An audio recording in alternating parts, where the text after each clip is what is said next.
jumper, still the truth. Daht, he the 6-man coming through. Desmond been the voice, and that's the root. We Bleav in Hills Hoops.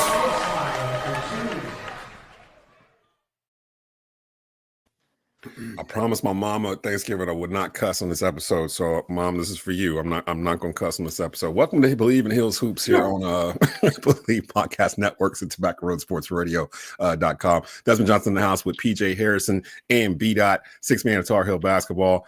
And we got a lot to talk about from last time we saw you guys to now. Carolina has been busy. 2 games against ranked opponents, fell to Michigan State on Thanksgiving, which was a weird time. I don't know how much we'll touch on that game because we did not play very well in that game. But then last night, the bounce back occurred.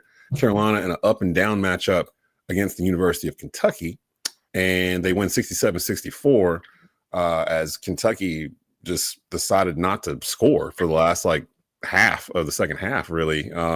Guys, your initial thoughts on what you saw last night? I got a couple things I wrote down note-wise while I was watching it, but I guess we should start with Derek Dixon, right? I mean, my man got interviewed on SportsCenter last night. I'm like, what's going on? I want to start with Michigan State because even though we're removed and that was a loss and we really don't need to discuss it, I really think that we showed a lot of the same things in Michigan State that we showed last night at Kentucky. Last night at Kentucky, we just were on the opposite end. We actually won that game. But we still have some deficiencies that scared the hell out of me. We are a different team when Caleb is not dropping 20-plus points. We do not have a second scorer. Last night, Veesar, 17 and 10, loved it. But I'm expecting more from Lucas still. And it's things that he can control, free throws. Come on, man. Those last 2 fouls that he had, reach-in fouls, not even moving your feet, that stuff that when you're an international professional, I expect more from you than to go out there and play like that in those types of crunch moments. Right after Dick Vitale is saying, this guy can play. He knows the game. You come out and get a reach-in 5th foul. You have 4 fouls. You're the only person on the court that we think can create his own shot. Until Trey went and did his thing, and I'll let PJ have that because he claims he has a new favorite player now. But I expected 4-4 to give me a lot more. You dig what I'm saying? And I think that last night, Veesar, he could have had a 20-30 ball if they would have fed him in the post as much as he was demanding the ball. He got to a point, he was like, yo, give me the ball. And they would swing the ball around for him. I'm like, nah, give him the damn ball. This is the first time I've seen him out there demanding the ball. So we still have some deficiencies. I'm glad that I want to give some props to HD. I feel like last night, he did a great job in that final 90 seconds of calling the right plays in those timeouts. And there's something that I've seen from HD over the course of his career. His plays after timeouts, chef's kiss. Mm-hmm. He always has the right play. Now, do we always execute it correctly? No. But he always has the play that gets the best look. I remember down in Elliot Cadeau getting one from the wing last year. He always finds the best play after those timeouts. And I think HD did a great job last night. PJ, what are your initial thoughts? And I'll come in behind me. Whoa. Well, we could talk a little bit on the Michigan State game, too. I mean, like Daht said, we showed a lot of the same things, but I just feel like we were 20 times more aggressive than we were than the Michigan State game. It were times we would get hit in the Michigan State game, boom, we turned the ball over. I feel like this game, we took some of those hits, and then we ended up right in front of the rim. We're like, oh, we got we were getting baskets, and and then, my God, I gotta go with my boy, man. He, when freshmen step up like that, I think it shows a different sign of confidence for the team, because you got Kyan Evans. And I don't want to say it, but it has to be said. That starting job is on thin ice right now. Oh, I'll say it. I'll say that starting job it's on thin ice right now. And with the way that I'm just gonna keep saying it, that freshman performed last night, the kahunas on that kid. It takes people don't understand the magnitude of the shot though, because it wasn't just because it was Carolina, it was because it was in Rupp. It was against Kentucky, a blue blood, a rival. Like all of that shot will probably go down in history just because of the timing of it. Like if he doesn't make that shot, he gets drugged this morning. bro, Probably don't get any playing time on but Sunday. and to go back to what Daht said about Hubert's play calling in the last minute and his out of timeouts, for him to have the confidence in a freshman to draw up an ISO, that lets you know the confidence the team has in him too. Because I'm pretty sure in that huddle, if he drew that up, Caleb could have easily been like, no, give me the ball. You know what I'm saying? No, give me the ball. You know what I'm saying? Veesar could be like, give me the ball, give me the ball. They trusted that play for a reason. Now you talking about the pick and roll, or you talking about the 3-point step back? The 3-point step back. Now the 3-point step back, he says that wasn't the play at all. But I was going to say that it looked like he broke it off. Mm-hmm. He said something down, and he just had to if that's the case, that's even more. Yeah, that's even more than what you said. That shows even more confidence that he had in himself in that moment against Kentucky. Like that's a huge moment for a freshman. So okay, shout out to Kentucky for doing us a solid, not scoring a point, a field goal for like the last 10 minutes of the game. I don't know what was going on. They were just throwing up stuff at the very end, like they missed everything. Yeah, they were missing everything. I was like, oh my gosh. And then Derek Dixon. We need to have a conversation about this because I'm not sure if my boy ain't gonna be starting on Sunday when we see Georgetown. Because how do you not start him when he was the player of the game and was getting interviewed on SportsCenter at the end of the game last night with Caleb Wilson, everybody behind him, enjoying it. He got the water bath and the locker room and everything else. Where do you go from here? You can't bring him off the bench now. He's got to start until he don't have it no more, right? Like he doesn't have to start. I feel like if he'll be the first person off the bench. He played like 8 more minutes. If we go through that first media timeout, we don't make it to the 6th. If Kyan turns that ball over one time, he's probably coming out of the game. Honestly, I think Kyan Evans is more of a 2, to be honest, like an undersized 2 guard. And I would like to see him play off the ball, but it's going to be hard, especially when Seth comes back, because you already have Luka, you already got Jared out there. And not to mention, we pay him $2 million to be the floor general. Yeah. You dig what I'm saying? Like, and that's another reason why you can't just bench him. It's not that easy. Like when you're paying these kids, like it's like the NBA now. But you got to get paid a certain amount. They need that playing time. Like we just watched the Carolina football team go through this with Gio Lopez. They pay him $2 million to be quarterback. He might not even be the best quarterback on the roster. Like they probably should have been playing Bryce Baker, to be honest, but they didn't because they owed money to Gio, or they paid money to Gio. It's kind of the same thing with Kyan Evans, but I don't think Hubert's going to be beholden to that. Like just from last night, there was a stretch, probably around 4 minutes left in the game. I'm sitting there looking at who they had out on the floor, because there's one thing to be a starter. It's another thing to be the closer. Like, who are the closers? Like, who's out there? Want to be. And Dixon was out there. Like, Evans was on the bench. Dixon was out there. It was Caleb Wilson, Veesar, Bogey. Jonathan Power was out there. And after Bogey fouled out, Jonathan Power came back. But I will say, our Dub was like that too, though, because there were games when I was a freshman, when I was closing the game, and Hairston was on the bench. Right. Like, there were games like that because I would be hot, and it would just be that moment. Like, the ACC championship game, my freshman year against Florida State, I think I hit 4 threes that game.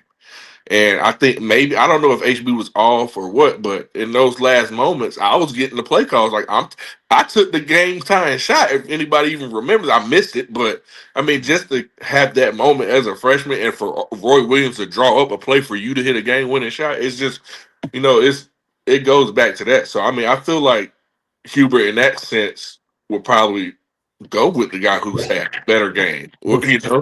I will say too, before we go any further, in that Michigan State game, we mentioned it in our preview that one of the things to watch out for was going to be the point guard position and Jeremy Fears Jr. And he ended up being the player of the game in that game. He was the difference. Like, he was hitting clutch shots in the second half that pulled Michigan State away. That Michigan State team is good. Like, that Michigan State team is going to go deep in March. And I thought I saw, this might be Tom Izzo's last year. I couldn't confirm it. I thought I saw a tweet saying that he was saying this might be his last season coaching or whatnot. But the Big Ten has not won a national championship since Michigan State in 2000, if I'm not mistaken. It's been that long. So they might have a shot with this squad. They impressed me. They did not back down at all. And their guard play was fantastic. But last if we night, got though. Seth Trimble, Fears does not play like that. Like again, Yeah, like, exactly. Yeah, we're playing with we'd a have very somebody stop him. depleted roster right now, and the reality is, I spoke about this Kyan Evans from our very first episode on this. He has been my player because. And PJ was telling me like being a point guard at Carolina is so, there's so much pressure. And I understand that, but he just has not lived up to it at all. Like I'm talking about games going 1 for 7, 33 minutes, 4 points. Like you can't do that as a starting point guard at Carolina. Now, do I think that Derek Dixon's play last night regulates him to the bench? I don't think so. I still think that Hubert has seen a lot from Kyan Evans as far as being a point guard on this team. And Georgetown is going to put him right back out there at that starting 5. But the question that right now, we're trying to see who goes to the bench for Seth. That's what's being discussed right now. And I told you, I was like, with Seth being gone, is it Bogey coming off the bench? Is it, do you put Kyan Evans on the bench and then you bring Derek Dixon to start alongside Seth? Do you have Seth and Luka? Do you have because Seth is going to start. He's a gap. He's a senior. It's crazy how before the game even starts, the ESPN analysts like Jay Billis and all of them. I don't know who. It was Jay Williams, Dick Vitale. Jay Williams and Dick Vitale, the two biggest Duke fans in the country. Did you notice? I used to say this to all the time. Did you notice that Dickie V slipped in a Coach K? Even though I know Jay Williams was sitting beside him, but it's a Carolina Kentucky game. And he's going on about how Coach K is the greatest coach of all time. I'm just sitting there on my couch, like why? Why were they doing the 7:30 game? They could have very well done the 7:30 game. Like, what are we doing? My fault, PJ. Go ahead. You good, but not talking about all of that. But it goes to even those who they were saying if Seth was out there, how different our team would be. Just him by himself as a whole, they were saying not even just as another person that can get to the basket, create for others, but an elite defender.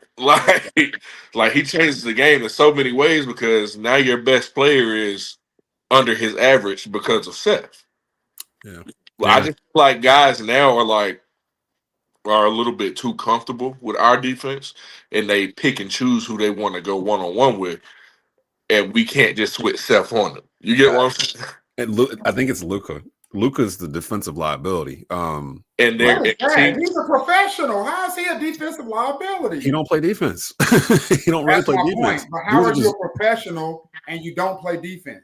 Somebody paid him beforehand to not play defense, so he's gotten used to not doing it. And a lot of European guards are like that. Where look at Doncic. They do a lot of reaching. They do a lot of reaching, and once they throwing the body, and they're very emotionally driven. I noticed the first half, Luka just seemed down, like the whole first half, because things weren't going his way, and it felt like the refs weren't calling fouls the first half, and UNC was expecting the fouls, and they weren't getting them. We didn't get a lot of calls. I think they shot maybe 15 more free throws than us. I'm not sure, but they shot a lot more free throws than us. Yeah, but then second half it kind of started evening out a little bit. But I understood some of it. Some in the first half, I was like, look, if Henri Veesar got any at least half of the foul calls he should have got, he could have had 40. Yeah. Wilson had a couple too, but Wilson sunk back into that whole, look at the ref and complain, hey man, you go call this foul, like that kind of thing. And he kind of shook himself out of it. Finished with 15 points and 12 rebounds. But Henri Veesar, 6 assists. He was the best player on the court last night. Henri Veesar was by far the best player on the court. He looked like an NBA player last night. Yeah, and that's why I said Caleb found another way to look good. 12 rebounds and 6 assists that's a stat filler. It shows you can do more than score.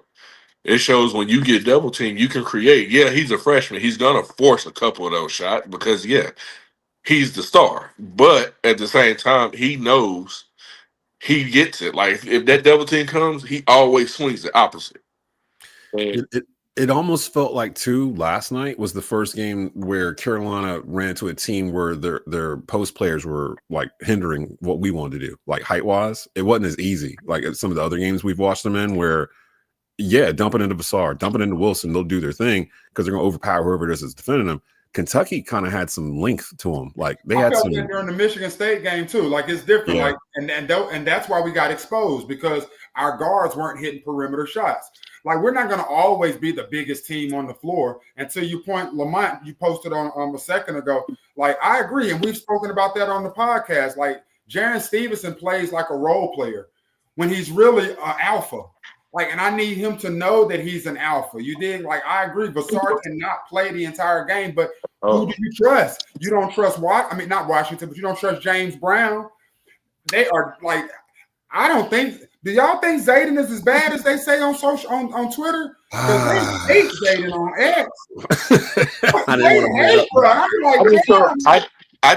I think he plays with low energy. I don't think he has the same energy like when he comes in the game. And I'm not saying he's not capable of it. He's still 6'9", 6'10". He can still be at least a defensive presence. You know what I'm saying? So he's not bad. I just feel like he's just kind of lazy at times, and he's he does some weird stuff. Yeah, he's like just lackadaisical things with the ball, and he had some weird turnovers, and then those weird turnovers turn into you not running back on defense, and now we're outnumbered on defense. So it's just he's not as I thought about, because we talked about before, we need a third big man, like a dependable third big man. And it's right now Hubert's playing Zayden in that spot, but it's like that's why I said bring Jaren off the bench. So when Seth comes back, you have Seth, Luka, and then you can decide if you're going to put Derek Dixon or Kyan Evans there. And then you already have Caleb and Henry. Seth can guard 1 through 3. Yeah. Then you have Caleb that can guard 1 through 5.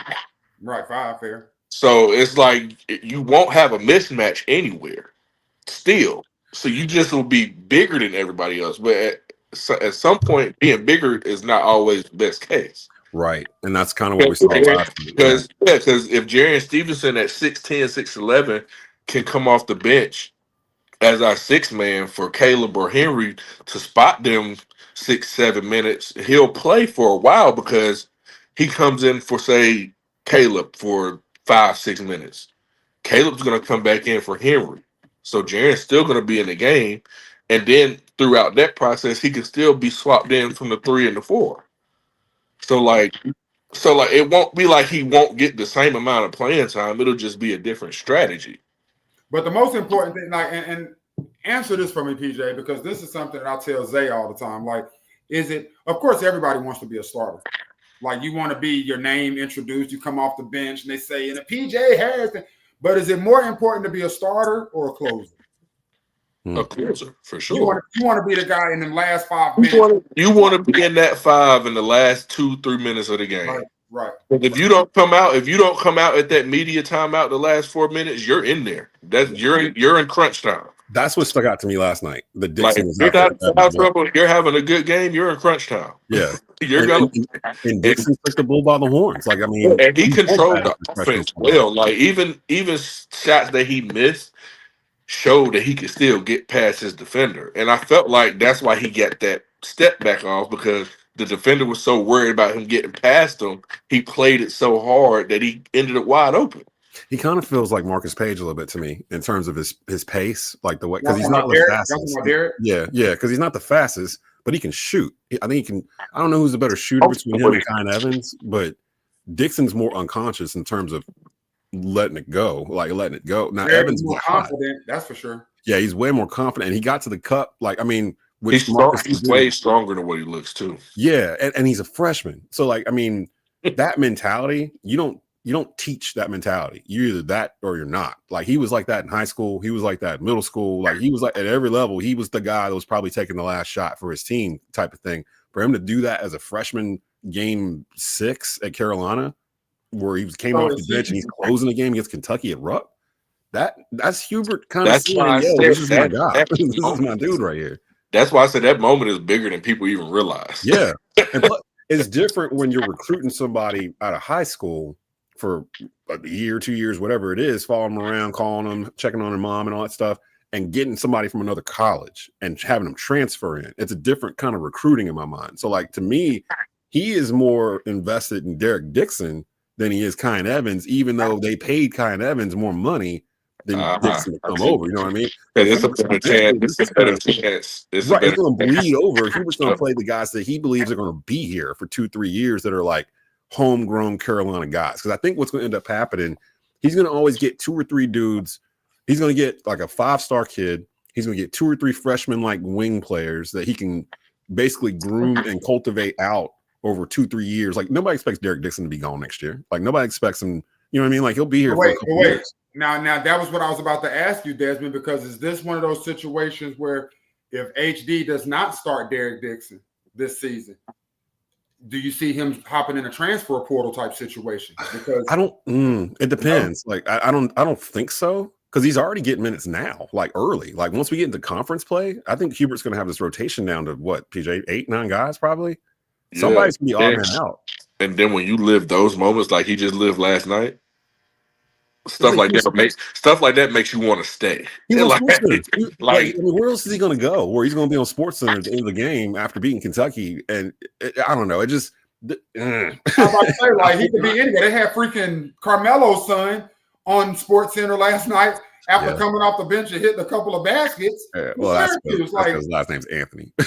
So indeed, I'm saying, like you telling me if Derek Dixon go to Boston College, he's not gonna get all the interviews. But does Boston College beat Kentucky at Rupp? That's the question. You see, he won't get the same group around him. And some of these kids, I hope they realize that just chasing whatever you're chasing and going from school to school. I know some of these kids where I knew them in high school.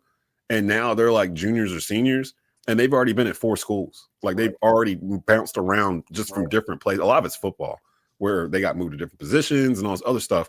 Basketball is kind of more, you're kind of there unless somebody comes in and offers you more money. And then that talk starts to happen. But with Dixon, he's kind of like a homegrown Hubert guy. Like he's one of these guys that Hubert has been in his ear for 2 years. Like, look, I'm going to make you a star at Carolina. Would you rather be a point guard at Carolina and be a star, or a star point guard at Boston College?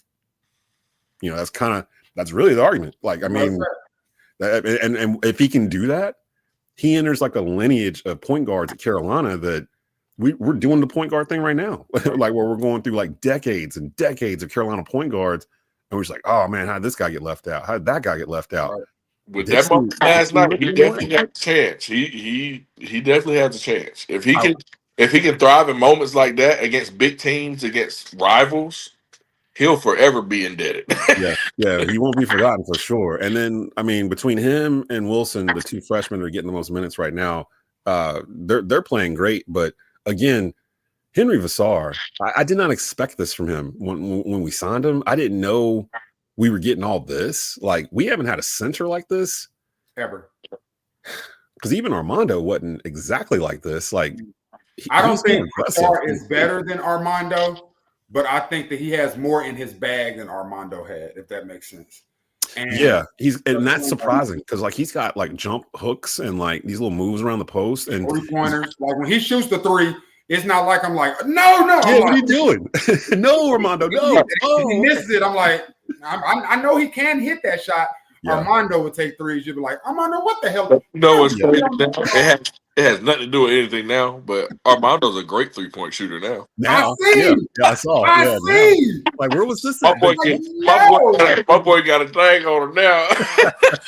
He had to work on him like 2 years, apparently. So, I mean, that's fine, but Henri Veesar is going to be more important to this team than I think we all initially thought he was going to be. Like, he's the second best player on this team, in my opinion. Yeah. Like, I don't know where the disconnect was. Like, I always felt like a 7-foot big should be the priority. Like I'm not surprised to see him. Like, there were certain things last night. Like, he got that joint one time off a pick and roll and dribbled 2 times and went down the lane and punched that hoe. And I was like, yo. Yeah. And he knew where he was going. The one he caught off the pick and roll and didn't dribble, he just took 2 steps and went down the middle off 2. I said, okay. He's comfortable now. Yeah, that's what I need. You gotta, like every trip down the floor, he got to get first touch. He got it, but the thing is, he has to do that against the Woffords and every game. It needs to be every game. Yes, but he has to do that every game. He always like against those guys, he should have 30 and 10, 30 and 15. Yep. Like him and Caleb should eat well those games. But him and Caleb play so well together that I think that's what's good about it. And it sucks that you can't have them. Like, you have to have them both on the court. I don't know it is kind of off topic. I don't know if somebody's trolling me or if we're just another Desmond from a different timeline, but Desmond Johnson 4686 says, "Go with the freshman, leave the transfer on the bench, please." And Evans not it. It wasn't it when we got him. Roll with the freshman. He is who you recruited. Shout out Desmond from the different Desmond Johnson. That's like, what's that Spider-Man joint? Where it's like there's always multiverse Desmond Johnson's running around.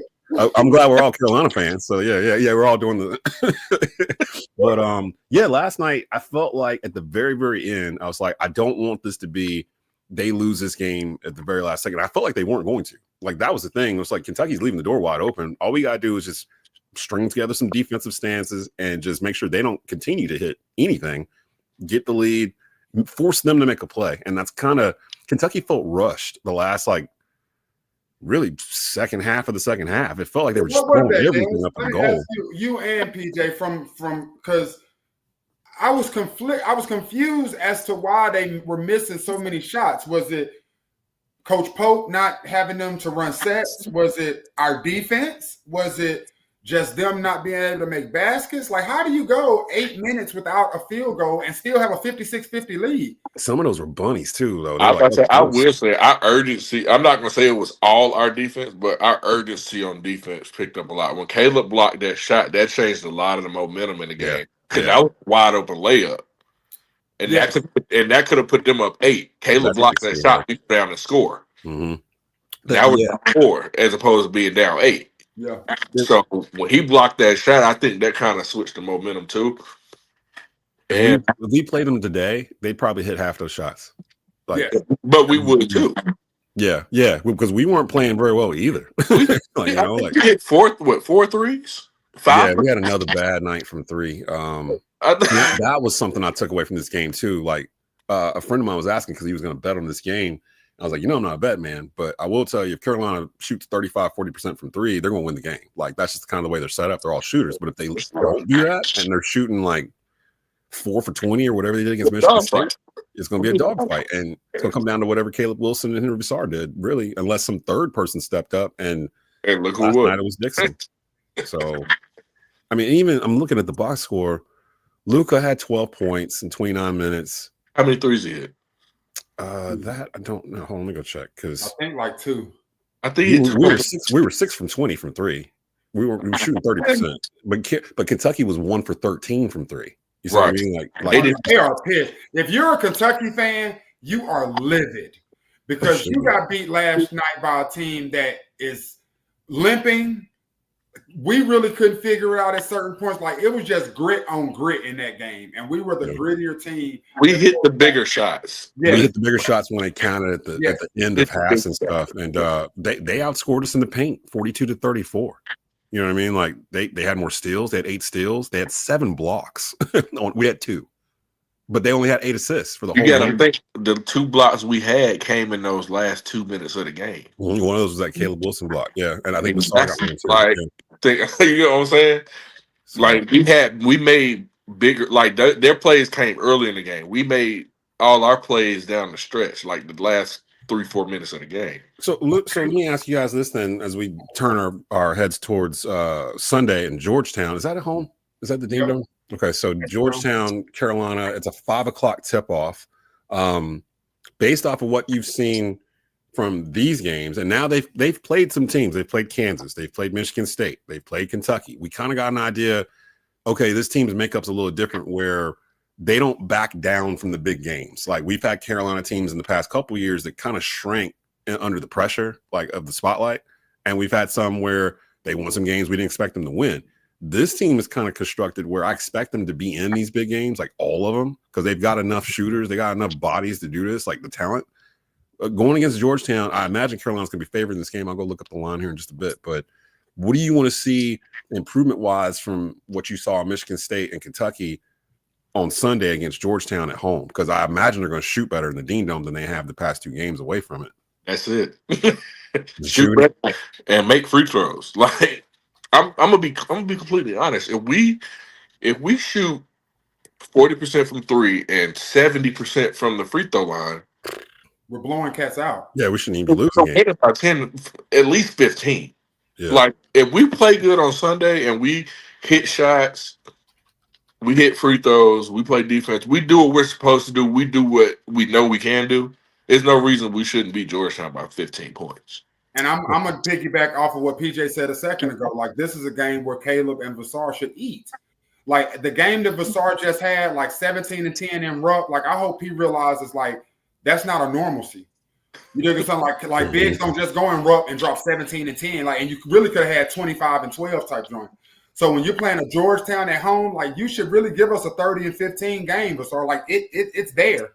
I know Caleb hasn't touched a 20 ball in the last couple of games. Like, I know he's itching to do that to get his numbers back up, because I know that he's looking down the street at what that freshman is doing in Durham. I know he's watching that, and Buddy just went crazy last night. Buddy is looking like the number 1 overall pick. I cannot front. He got a weird looking 3-point shot. He got a weird, but he's not sold. You're not sold yet? So, I don't think I am either. I saw the last little bit of that Duke game. I'm just sitting there watching. I'm not sold. Why not? Because he doesn't have a bag. He doesn't do anything. Mm-hmm. He can shoot. The thing that he can shoot. He definitely can shoot. He's so stiff. I know. And he has the balls to take the big shot. Like that three.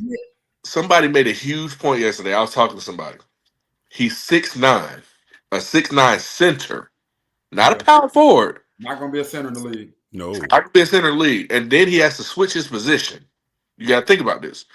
Now, when he turn around, Draymond's guarding you. Giannis is guarding you.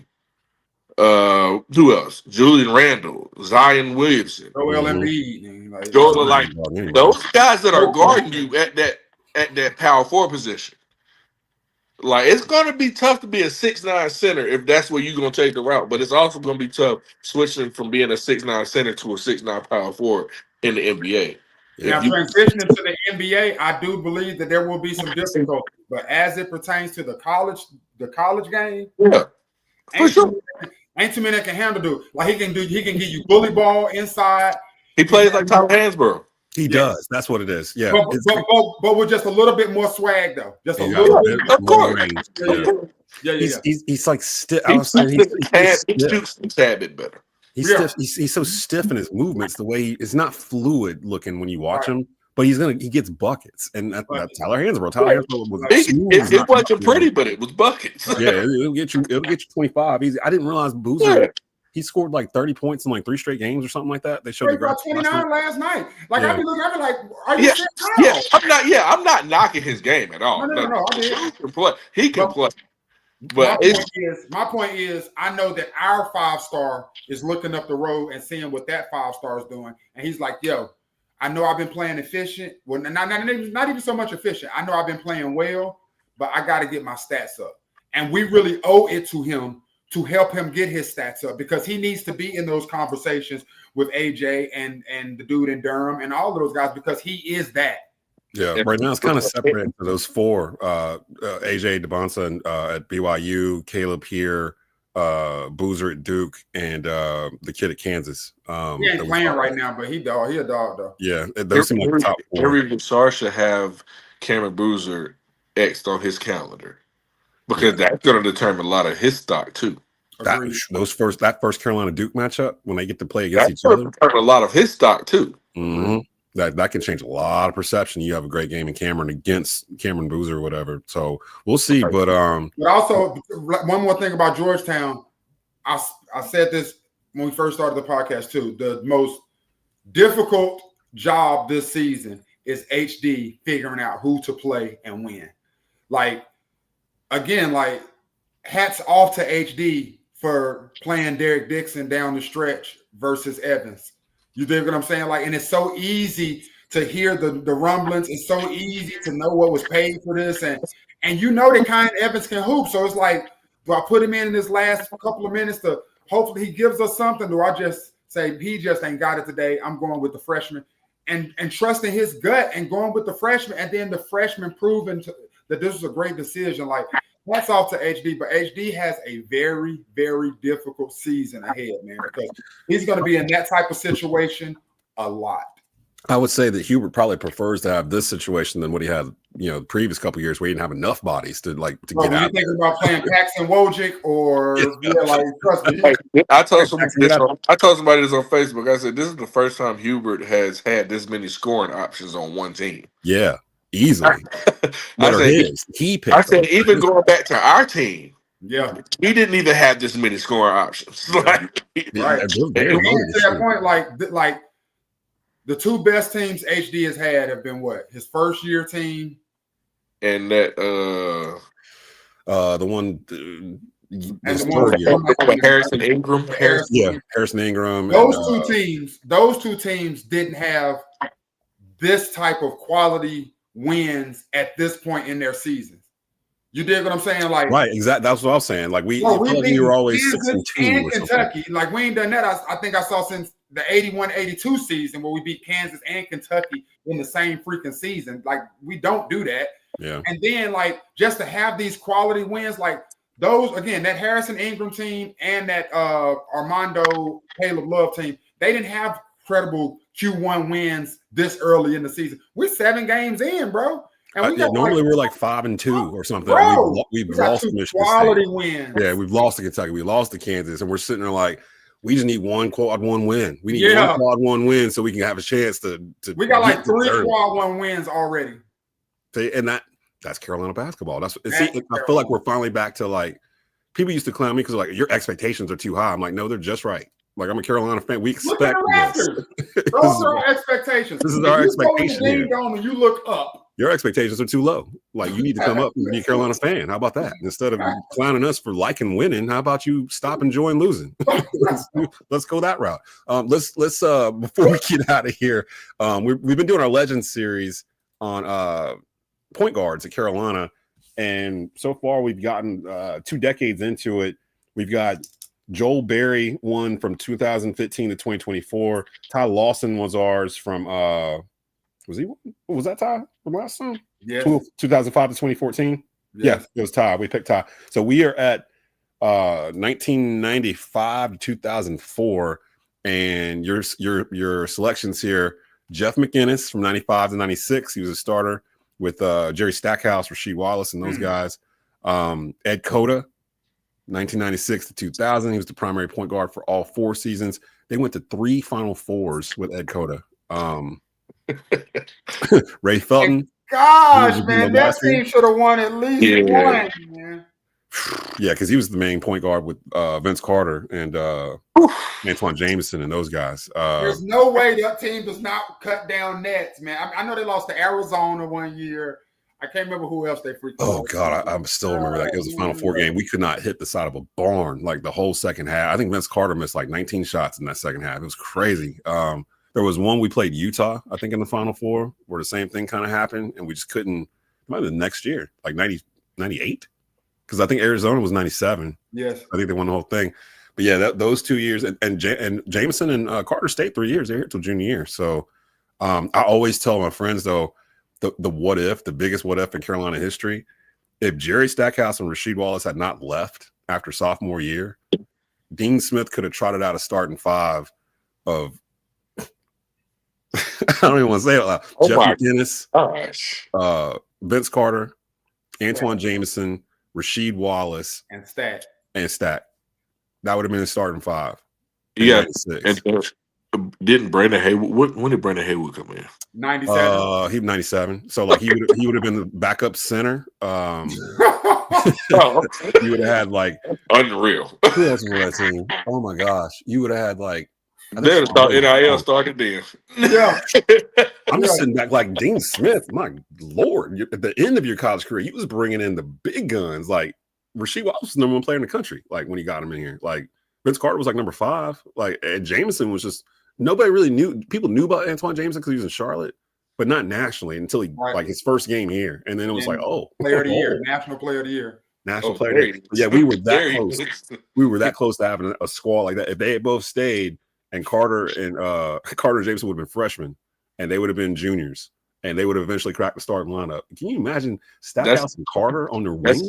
That's kind of like if John Henson and Kendall and Hairston would have stayed off for their junior years. Yeah, And we got when John would have stayed so. his senior year, and Kendall Harrison and Kendall Harrison would have stayed for their junior year. Oh, Lord. And So if Tony Bradley and them would have stayed, like Tony Bradley and them left, we could have daggone went back to backs them that year. Well, that's probably good though, because you said he was looking for you, right? He hated me. Yeah, he didn't want. He was looking for some smoke. So really, I mean, looking at these names because I left out Adam Boone. It says he was a Boone. Oh, come on, man. Hey, DEI, man. We got to throw Adam Boone in there. Fine. Adam Boone, 2000, 2002. Boone was a guard on the roster during the 2000, 2001, and 2001, 2002 seasons. Jonathan Holmes. I don't remember Jonathan Holmes. Who? Jonathan Holmes. Holmes was also a guard on the roster during these years. Like, who is Jonathan Holmes? So did you put Quinn on there? Did you put Q on there? He did not pop up actually. He wasn't on that, right? I'm gonna dive a little deeper in AI mode and see what else. Who? Quentin Thomas, QT. I thought he came like a little later. I thought he came like 04. That's what I'm saying. Like this is from so 04. 95 to 04. He would have been like a freshman though, right? Yeah, he would have been a freshman. I don't think he played a lot. I don't think he started playing a lot. You got Melvin Scott on there. You got Melvin on there. It does say Melvin Scott played guard for the Hills, but not point guard. He was with Felton. So he was a shoot guard. He played too. Well, Ronald Curry. Hey, Ronald Curry should definitely get an honorable mention just because he played two sports. He was a two-sport athlete. Yeah, he was a dog in both sports, especially in high school. It said he was 98 to 2001. He was a dog in both sports. Like he played QB and PG. Like he was that dude. Wait, what team was Julius Peppers on? 2000. No, he played with Carter and Jameson in them. It was like 98. Yeah, I'm about to say. Oh my God! What are they damn Nets? They wild. Well, I know they be kicking themselves. I know they group chat be like, man, we blew it. And it wasn't even like he was just there because he was big. He was good. Like Julius Peppers was nice. Yeah, he was a problem. He had some nice touchdown in the paint too. Yeah, he was a backup guy on the bench, probably like the seventh guy coming off the bench. But yeah, he got you. Dean used him. Like he got used. There's a couple of those things like that. They're just like, I think that team lost like 3 games or something like the whole year, like the 97 or the 98 team where they were like top 3 like all year. But really, I guess with this, it comes down to we had Felton in the group before because he actually won his title in 05.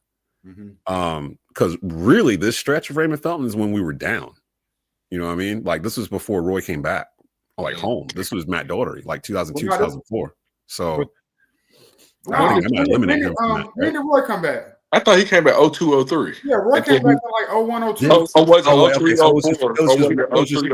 03. 03 is when Williams came back. But Felton, so he played his freshman year in 02 under Daugherty, who recruited him. And then Roy came in sophomore year, junior, and won the whole thing. Because back then, transferring wasn't a thing. But think about it, that was 2024. We'd have lost Raymond Felton. He would have probably left. Right. Yeah, he probably would. Think about that because even then he probably could have did it, but you had to sit out a year. And he couldn't have done it in conference and all this other weird rules they had at the time. Looking at this, it really comes down to Ed Cota and Raymond Felton. And honestly, at that moment, I would probably choose Ed Cota because question for me, Ed Cota, no doubt. Like Ed Cota averaged 8 assists a game. He's got numerous assist records at Carolina. He's got the assist record, 1,030 assists. He has the assist record at Carolina. He was a starter for 4 years. I think he was a starter for he was like and one before we knew about and one. Like Ed Cota was that Brooklyn point guard that came down and was flashy and just daggone just dropping dimes. Like he didn't care. He was Kendall Marshall before Kendall Marshall, but he had more swag than Kendall. Like he was that Brooklyn guard, like, I mean, that type, but like come out and drop, not buckets, but drop dimes. Like to average 8 dimes a game, like that's insane. I just saw Ed Cota last year. You just made me remember. It was actually East Forsyth. They were playing. They were playing. He coaches here in Charlotte. Yeah, he was playing Myers Park, I think, and I think his kid was playing for Myers Park, and he was here. He was in the because people were like, "I think that's Ed Cota." I heard it so nice. He was pretty good. He was pretty good. Like he's young. He was raw. Baby EC dog. Like he is good. Now this was last year. Ed Coach is one of my nephews up here in Charlotte, man. So like I get to see Ed Cota a lot. Like I'll be wanting to be like, yo, I can get an autograph real quick, but I'll be goddamn. Yeah, I would be like that too. Like I ain't gonna bother. Ed Cota, but he just be walking around like he's not Ed Cota. I'd be like, he had on a sweatsuit. Bro, you gotta think though.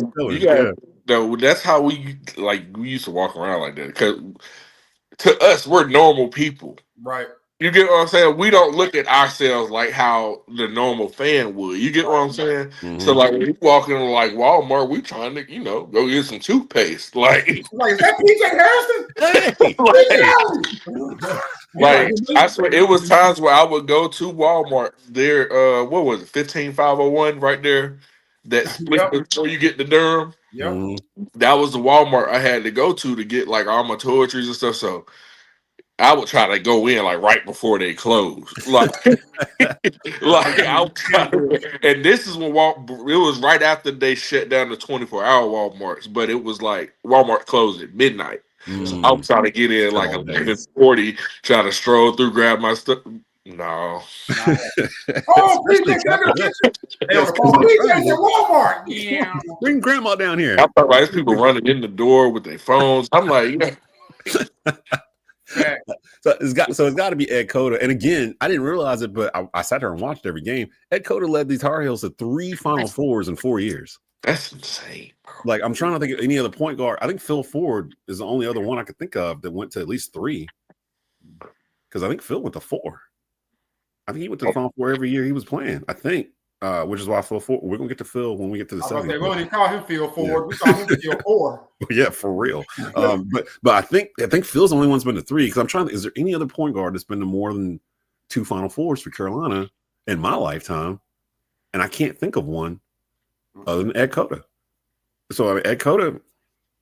You know what? Ed, like that decade belonged to Ed. Yeah. Like, Jeff McGinnis, like I love Touche. He's from Charlotte too. Like I love Touche, but then Randolph Childress sort of messed up the Touche. Yeah, and that's that clip lives in infamy. Like, you think they still see each other? Yeah. I think Randolph Childress talks about it all the time. Whenever I hear him on the radio, it's like, yeah, I'm sure they see each other. And Touche, like he coaching, like I think he coached at Charleston. Oh, like that now, yeah, because he was up in Virginia for a little bit. Or no, he was down here. He was in the Triangle coaching, wasn't he? And when he had a high school here in Durham or someplace. I'm not sure. I know he had coached. I know he coaching college now because I was there trying to get my son over there to holler. But then I'm like, I rock with Touche. That's a good dude. Like when I was doing the arena hosting for Carolina, I met Touche, and that was something that was dope for me. Like again, like growing up a Carolina fan and then being able to be the arena host for Carolina basketball and like getting to meet like legends like coming back. Like, but they're all loving me though. Like they like, bro, we love bro. Like I remember when I met Vince, like I'm in like, all the players meet up after the game with their family and stuff. And Vince in there and I go and I'm like, what's up, Vince? I'm B-Dot. He's like, I know who you are, B-Dot. And I'm talking about I had to tape it down. Excited. Like what? Vince knows me. Vince knows me. I had to tape it down. I miss having you there doing what you were doing because we never had it before you were doing it, and like it brought a different vibe to the arena. Like the crowd was like more in it than before, like the students, because that's the stigma that Carolina fans get, the wine and cheese crowd and all that stuff. They couldn't call us that during that stretch when you were doing it because it was in between the timeouts and stuff. You could feel it through the TV, and I'm just like, we swag surfing, we doing it was so they don't do it no more. I'm just like, yeah, you had Roy swag surfing, man. Roy and Wanda. you had R-Dub and Wanda swag surfing. Man. I'm goated. Yeah, you have to go for that. I gotta find that clip. That's crazy. We gotta go find that for sure. Oh my god. So you got so when we come back next week, because again we're regular at this point, we're on Wednesdays. Go rate and subscribe Bleav Podcast Network. You can go there and get the audio each week from this. The video is parked at Tobacco Road Sport Radio's YouTube channel right now. But definitely go and subscribe to the audio portion of this. You can get it on any major audio podcast platform, Stitcher, iTunes, Spotify, all those. You can grab it there each week. Next week, the point guards would be from 1995 to 1984. And that's what I'm going to have to do some digging because I don't even know who. Yeah, I'm going to have to do some digging. I'm still in my element. We're going to have some King Rice sightings in here. We're going to have some King Jet Smith. Let me just say this. I got 2 things. One, remember we put out the Thanksgiving meals of the players? Mm-hmm. Somebody hit me with the King Brown rice. Hey. Oh, that was so great. I love that. They put King Rice, boy. Like he was the king of the light-skinned point guards. Like he was just like He was it. He was a problem coming in. And then Derek Phelps is going to be in that too. Derek Phelps. Yeah, it's going to get tough, but it's going to be hard to top Kenny Jet Smith for me. Like Kenny was. Yeah, I was about to say the only person I really know from that era was Kenny Smith. Yeah, I know I'm older now. So Derek Phelps. Now, once we get past that, then we're gonna start getting into an era where it's a little too much for me too. So we'll have to rely on Gemini to help us out. Right. Stuff because like once we get past like 82, Beamer know. Yeah, we might have to hit Doug, maybe come in for guest spot. Like, yeah, I remember him from back in the day. So we'll get that on there too. And one last thing I want to say, Des, before we wrap up, because I know we're about to get out of here, but I look at a bunch of the comments. Like I'm always in the comment section on X or Facebook or Instagram. And there was this guy that has been going back and forth with PJ and myself on Instagram. And first of all, I appreciate it. Like I don't have no attitude or nothing. I enjoy the back and forth banter. Like what's he going back and forth about? So this was the initial comment he made that sent PJ into a frenzy. It sent PJ into a three comment response frenzy, and then I had to jump in there. And then I'm talking about I'm standing in the middle of a parking lot, just like that's how it goes down. That's literally how it goes down. Oh, he pissed me off so bad, bro. This was the comment. What did he say? What did he say? He can. I'm gonna tell you. You tell me who he's talking about, Des. He cannot shoot. He is just a dunker. His stock is falling. Our season is over. He got exposed by Michigan State. You know what, Caleb Wilson? He's talking about Caleb Wilson. It's underscore. You know how I feel about Caleb. Underscore ADHD underscore ADHD is his name. It's on the comments. And big shout to you, ADHD, for the comments. Like we appreciate that. Like we love the engagement. You're just 100% wrong. Okay. Yeah. The stock is not falling. The stock is not falling for Caleb. We are not done. Yes, Michigan State exposed some flaws, but those were not flaws that we did not know. We knew we needed a second and a third scorer to help Caleb. Personally, I appreciate Caleb not settling for a bunch of jumpers to prove to fans like you that he has a jumper, but continuing to play in the game. You're 6'11", dunk the ball every time. And can I just say this? When a Hall of Fame coach changes his defensive game plan to shut down a freshman, it lets you know how good he is. That's all I'm gonna say. Look, because if you have a Hall of Fame coach in Tom Izzo that completely his game plan is to be physical, contain Caleb Wilson. Don't let him get clean dunks. Don't let him get clean looks in the paint. That changes Caleb's whole game. Yeah, that was a Duke fan. You know how I know that was a Duke fan? Because of what we just did 30 minutes ago when we were trying to find any flaw we could in Cameron Boozer because he plays for Duke. Like he played for Georgia Tech or somebody, we'd be raving about this kid. But we're like, you know what? I don't like the hair. Hair's too curly. The way he runs. He runs funny. I don't like him. He runs like a robot. Yeah, he's real stiff. Like Caleb's much better than him. Like that. Whoever did that to you on Instagram, that's an undercover Duke fan. He went back and forth. So last night, he stands 10 toes down on it. He sends us the Oz emoji, and I'm like, bro, like he gave you 15, 12, and 6. And he had to work for it too. He's like, but his perspective, he shot for 5 for 19, and he da. That means he hit his free throws. He's getting fouled and going to the free throw line. And NBA scouts see 12. They see 12 rebounds and 6 assists. They see what he's doing out. They already know he can score. You got to troll. What you gonna do?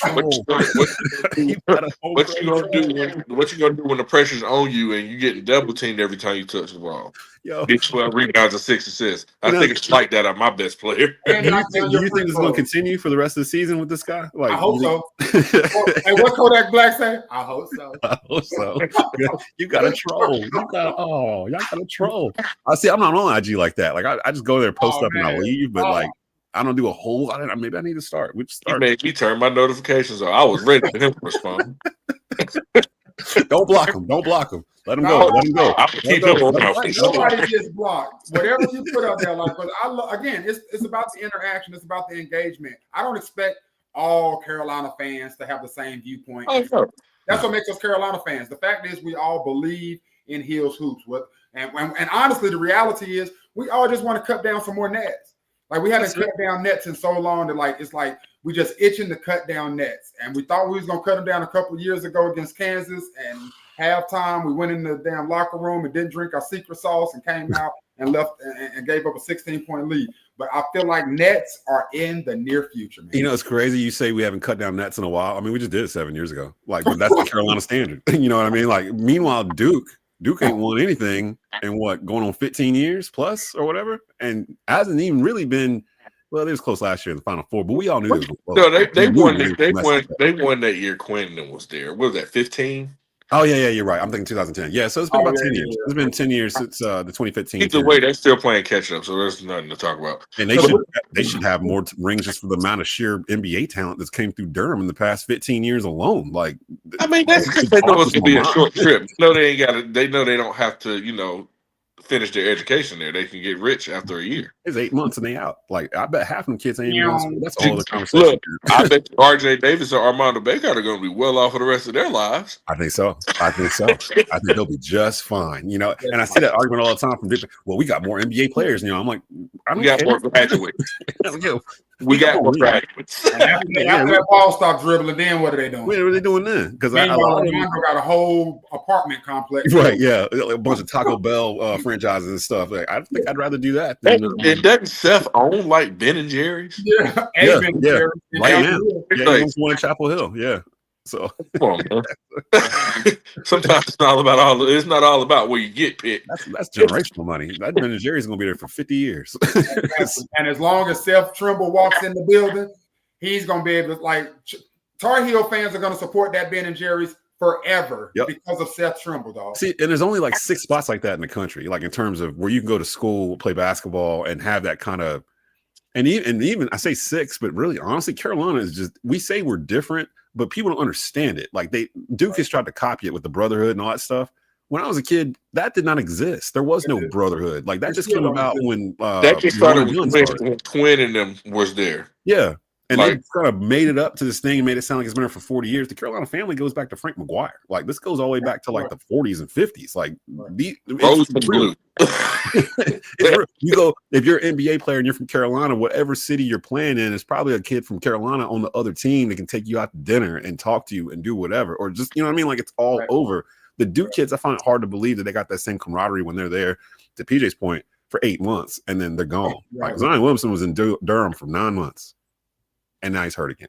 I was going to end the show right here, but shout out to Zion Williamson. He's got a hurt. Hip abductor? He's out for another month, bro. Like, did you see? He'll come back. He'll come back, play 2 games, score 25, sprain an ankle or something. That's my parlay up, and then he'll go. Not the parlay. Did y'all see? Damn, big shout to FanDuel. As a matter of fact, did y'all see how they did CP3?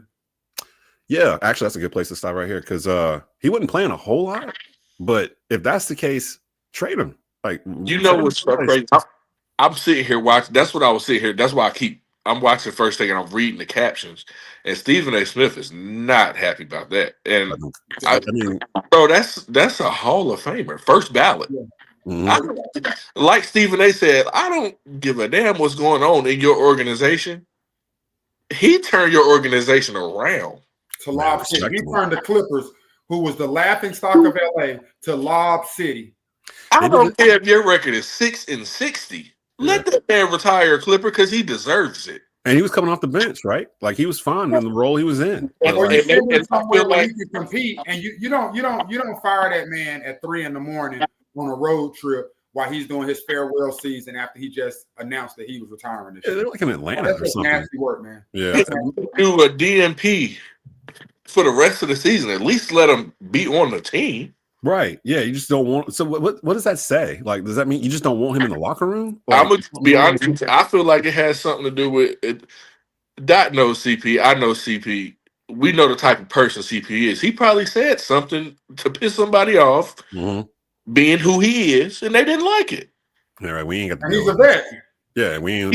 He probably told them that, like Stephen A. said it on TV. He said that he probably told them that the organization was being run like trash. And they didn't like hearing that. And they like looking in the mirror. And it's not a lot. That's the other thing. It's the truth. So the truth hurts. You know what I wish he had did instead of signing with the Clippers? I wish he had did his final season with Charlotte. Me too. I wish he had came home and did because they could have used I hope they pick him up. I hope so too, because they could use it. Because I would like him to come to Charlotte or go to the Lakers.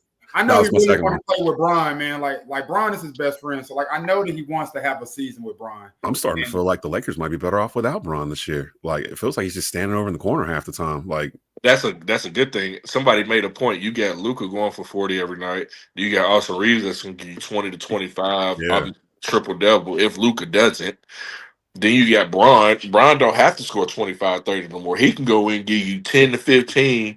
But he's still gonna rebound, and he's still gonna give you 8 or 9 assists. He's still gonna shoot 35 and he can pace himself for the playoffs. Yeah. So he gets the spot. He's spotting up until you need him to actually facilitate the offense. He's literally playing. He's a point forward. That's what he's playing. I will give him props for that because a lot of people thought that LeBron was going to come back and like demand the ball and be ball hog and that kind of stuff, like ball dominant. He has not done that at all. He's settled into that third role pretty well, actually. But it's weird to see it because you've watched him for 21 years.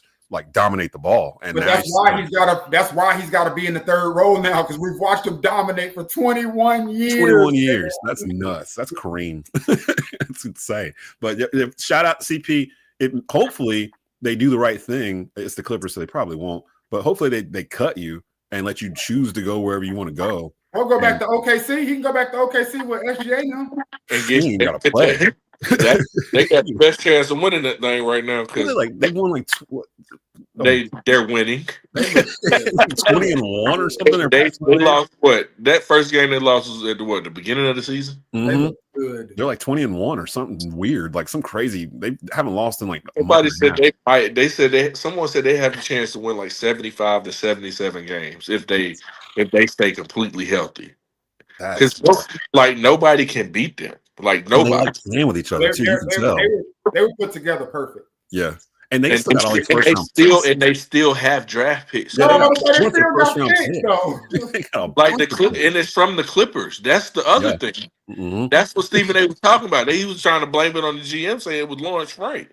Because how can you blame CP when you gave away all these draft picks for Paul George? For Paul George, he's not even on the team.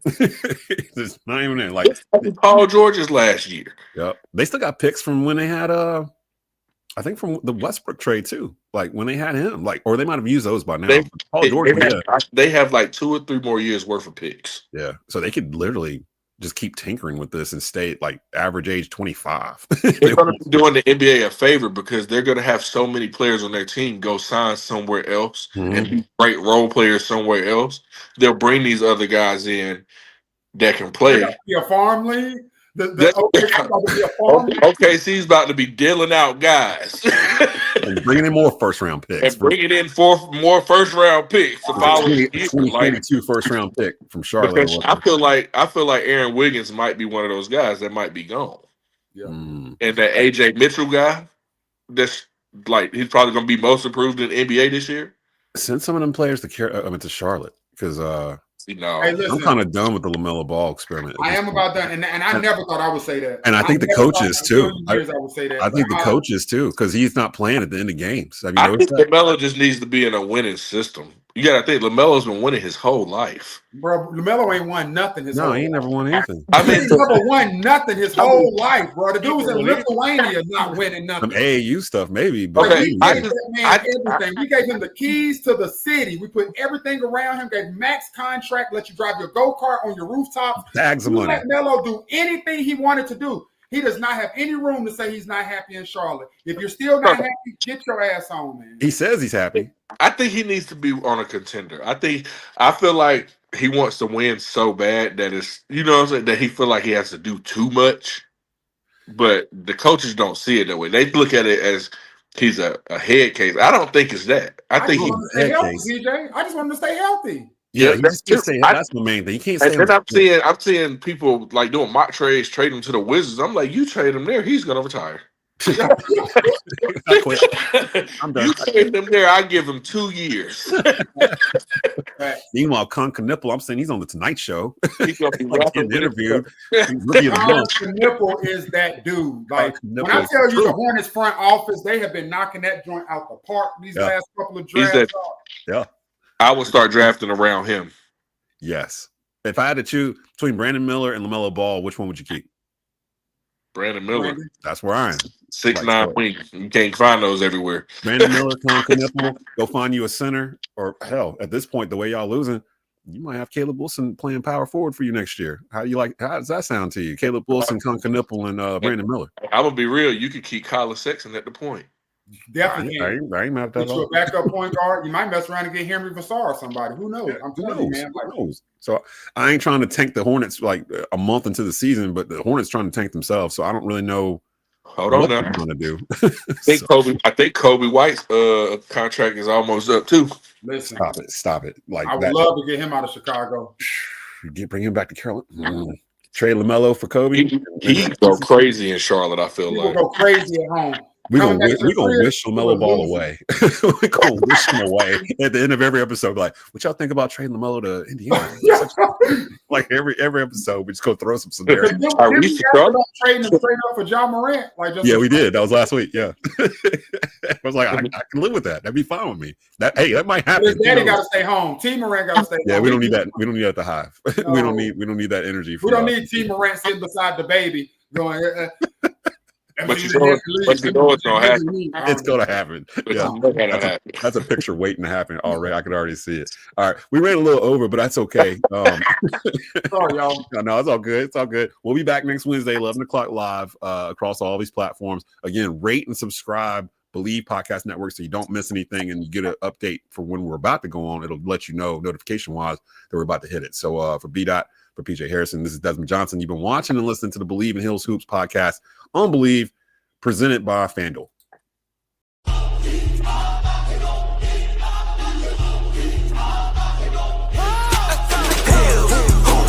We believe the truth. This is Daht Hill Nation, Carolina through and through. Hoops, yeah, we talk that blue. We believe in Hills Hoops. How about you? PJ with that jumper, still the truth. Daht, he the 6-man coming through. Desmond been the voice, and that's the root. We believe in Hills Hoops.